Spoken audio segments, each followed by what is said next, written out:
Flash info, dans It Takes Two, on vous fait un top. Mais qu'est-ce que tu fous dans le noir? Chut, nouveau concept. On fait l'émission voix off, du coup, on nous voit pas.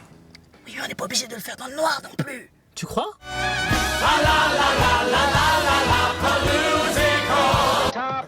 Pour ce premier top, il sera question des divas de Broadway. Qu'est-ce qu'une diva, Michel? Je ne m'appelle pas Michel, mais bon.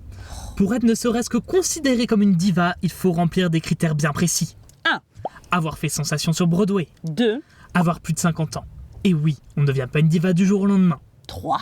Avoir une renommée musicale indéniable. 4. Être passé à la télévision. Ah ouais, t'as remarqué que toutes les stars de Broadway, elles sont passées dans Law & Order? Hein? Mais tu sais, New York Police Judiciaire, New York Unité Spéciale, tout ça. Ah. Commençons par...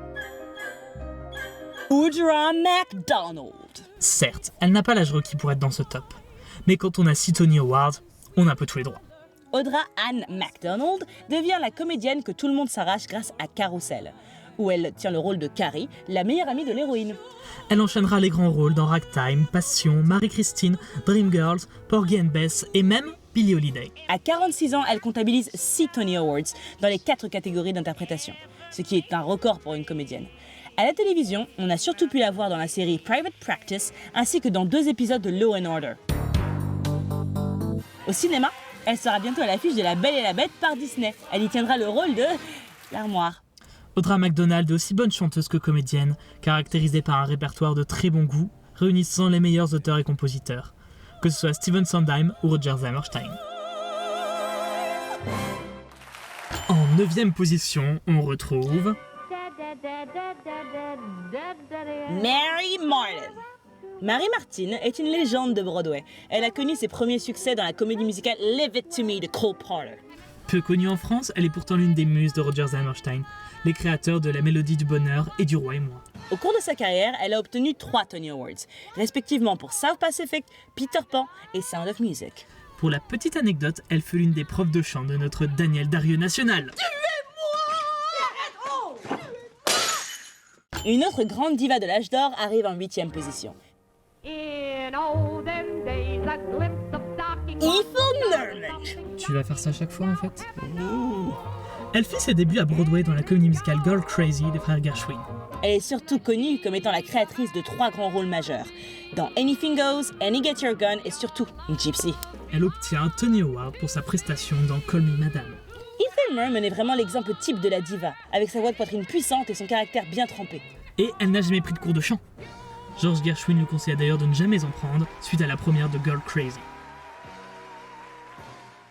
En 7e position arrive la fameuse Barbra Streisand. On ne présente plus Barbra Streisand dont la notoriété va bien au-delà de Broadway.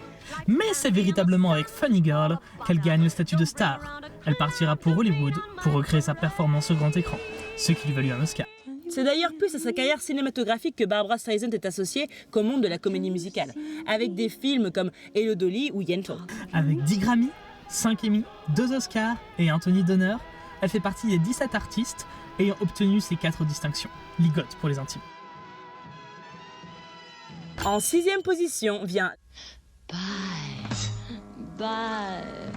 Liza Minnelli. Liza Minnelli est plus connue pour ses œuvres cinématographiques. Personne n'a oublié sa remarquable prestation de Single Ladies dans Sex and the City. Mais elle fut avant tout une des plus grandes muses de Kander et Ebb, les créateurs de Chicago et Cabaret, qui seront responsables de quelques-uns de ses plus gros succès. Elle fut également une des muses de Bob Fosse qui fera les chorégraphies de son spectacle Liza with a Z, qui a d'ailleurs été enregistré et diffusé à la télévision en 1972. Un one-woman show spectaculaire comme on n'en fait plus. Tout comme Barbra, elle a obtenu une ligote avec 4 Tony, un Emmy, un Oscar et un Grammy d'honneur en tant que légende vivante. On arrive à la précieuse 5e position et ce sera celle de... Julie Andrews.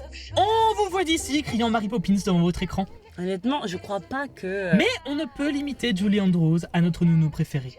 Elle fut d'abord la créatrice du rôle d'Eliza Doolittle dans la comédie musicale My Fair Lady, rôle qui fit d'elle une star de Broadway. Elle aurait pu faire ses débuts au cinéma en reprenant ce rôle, mais les producteurs lui préfèrent Audrey Hepburn, plus connue à l'époque, mais doublée vocalement pour le film. Un mal pour un bien car elles seront donc disponibles pour tourner Mary Poppins. Elle enchaîna ensuite les films, notamment musicaux comme La Mélodie du Bonheur, Worley Modern Millie et Victor Victoria. Elle reprendra ce dernier sur les scènes de Broadway, et c'est là que le drame intervient. Elle doit quitter le spectacle pour se faire opérer des cordes vocales, opération qui ne fut pas une réussite. Julie Andrews ne pourra plus chanter. Inutile de vous dire que ça a beaucoup pleuré dans les chaumières. Elle continua tout de même sa carrière d'actrice et sa légende de reine de l'entertainment. À venir, une vidéo plus approfondie sur la diva en question. En 4e position, Bernadette Peters. Bernadette Peters n'est pas simplement la représentation de la jeunesse éternelle à la chevelure de feu. Elle est surtout l'une des muses du grand Stephen Sondheim. Véritable enfant de la balle, elle débuta très jeune. À l'âge de 10 ans, elle était déjà sur les planches de Broadway. Sondheim crée avec elle 2 rôles iconiques, Dot dans Sunday in the Park with George et la sorcière dans Into the Woods. Parmi les œuvres du maître, on a pu la voir aussi dans Gypsy, A Little Night Music et Follies. Elle a reçu 2 Tony Awards, le premier pour Song and Dance d'Andrew Lloyd Webber, le second pour Annie Get Your Gun. Au cinéma, on a pu la voir entre autres dans le premier film Annie, ainsi que dans le dessin animé Anastasia. À la télévision, elle a participé au téléfilm de la comédie musicale Cendrillon de Rodgers et Hammerstein, où elle faisait la méchante belle-mère. La version avec Brandy et Whitney Houston, oui, vive Disney Channel. Elle a également des rôles récurrents dans les séries Smash et Mozart in the Jungle. Et on a pu la voir dans un épisode de Law & Order.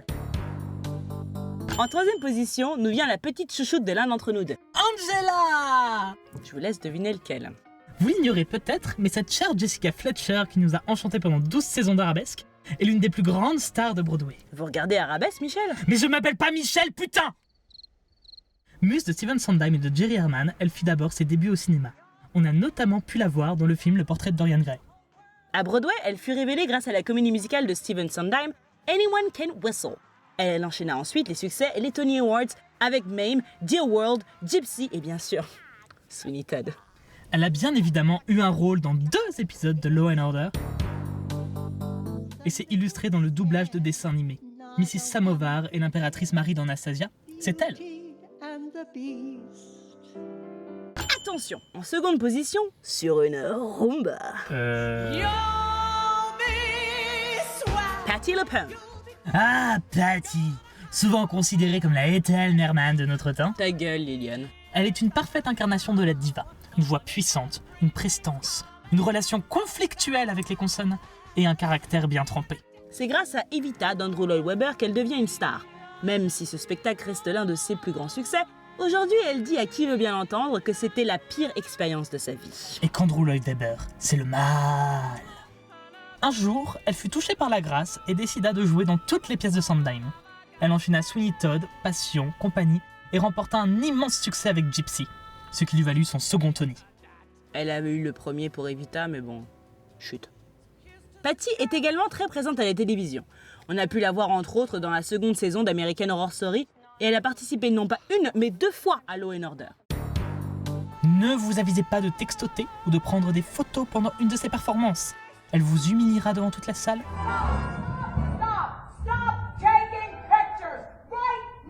Vous confisquera votre portable ou demandera tout simplement votre évacuation du théâtre. Une vraie diva. Et en première position, la seule, l'unique, l'irremplaçable, Carol Channing! Carol Channing n'est certes pas la plus connue de ce classement, mais son investissement, sa dévotion, sa ténacité, voire son obstination, nous oblige à la mettre en haut de ce classement. Son métier dans la vie, Dolly Levy, dans Hello Dolly. Rôle initialement écrit pour Ethel Merman, elle en fut finalement la créatrice et le joua pendant presque 30 ans. Elle chantait encore la chanson-titre il n'y a pas si longtemps du haut de ses 90 ans. Évidemment, ce rôle lui a valu un Tony Awards et elle a gagné face à Barbra Streisand dans Funny Girl. Elle est également connue pour avoir créé le rôle de Lorelai dans Les Hommes préfèrent les blondes. Rôle qui sera immortalisé au cinéma par Marilyn Monroe. On ne peut pas faire de femme plus différente. On a également pu la voir au cinéma dans Worley Modern Millie, rôle qui lui a valu un Golden Globe et une nomination aux Oscars. Vous l'aurez compris, Carol Channing c'est une vraie, une coriace, une solide, une comme on n'en fait plus. Et c'est grâce à cette ténacité qu'elle se hisse à la première place de ce top. Si vous avez aimé ce top et que vous voulez en voir d'autres, n'hésitez pas à nous le dire dans les commentaires. Et si ce n'est pas déjà fait, abonnez-vous. Autre petite info, on a rejoint il y a peu de temps la plateforme Mediapazon, des gens passionnés tout comme nous, et on vous conseille fortement d'y jeter un coup d'œil. Voilà, c'était une belle émission, Michel. Michel, calmez-vous. Posez cette patte à pain. 1, 2, 3, 4, 5, 6, 7, 8, 9. Number 10 paces, fire!